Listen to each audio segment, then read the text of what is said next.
8 घंटे लगातार सोए रहने के बावजूद भी आपकी नींद पूरी नहीं हो रही है, तो फिर ये वीडियो आपके लिए है। हर वक्त आपको थकावट महसूस हो रही है, हर वक्त आप चाहते हैं कि जी सोए ही रहें, तो इसकी बहुत सी वजूहत हो सकती हैं। बाज़ औक़ात विटामिन डी की कमी की वजह से ऐसे होता है, बाज़ औक़ात डिहाइड्रेशन की वजह से हो जाता है, बाज़ औक़ात आयरन की कमी की वजह से भी ऐसे होता है।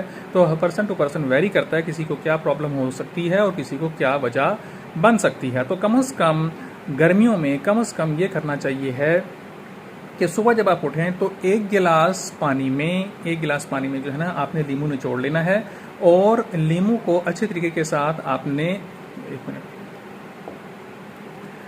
नींबू को आपने अच्छी तरीके से निचोड़कर एक गिलास नींबू पानी जो है आपने सुबह के टाइम पे पी लेना है। जब आप जागते हैं उस टाइम पे आपने एक गिलास नींबू पानी पीना है। इससे ये होगा कि कम से कम डिहाइड्रेशन वाला जो मसला है वो आपका कम होना शुरू हो जाएगा। और दूसरा काम आपने ये करना है कि एक कंप्लीट बोतल जो है वो आप पहले से नींबू पानी की बनाकर रख लें। जब भी आपने पानी पीना हो तो आपने नींबू पानी ही पीना है।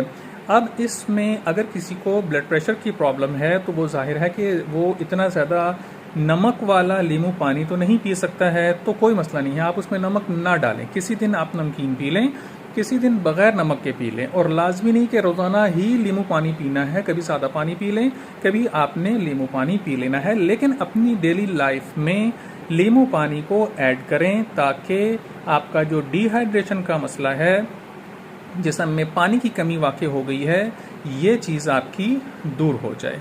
उम्मीद है आपको मेरी ये बात समझ में आई होगी। अपना ख्याल रखिएगा। अल्लाह हाफिज़।